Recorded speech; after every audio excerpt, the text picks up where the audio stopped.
Hey guys, back with me again in this channel. In this tutorial, I'm gonna show you how to write the less and greater than symbol in Microsoft Word.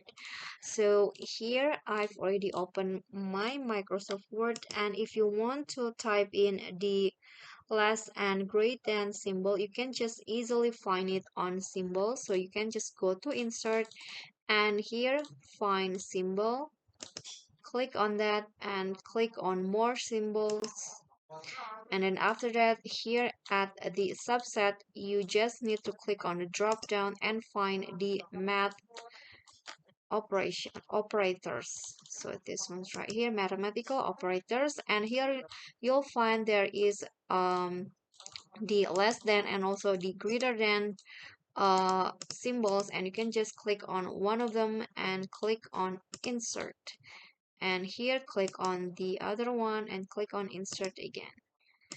Okay, so just like that, that is how you can add the less and also greater than symbols in Microsoft Word. I hope this video will help you. Thank you guys so much for watching. If you enjoyed the video, please give me a like and smash that subscribe button down there, and also don't forget to leave a comment. That's it for me today. See you guys next time.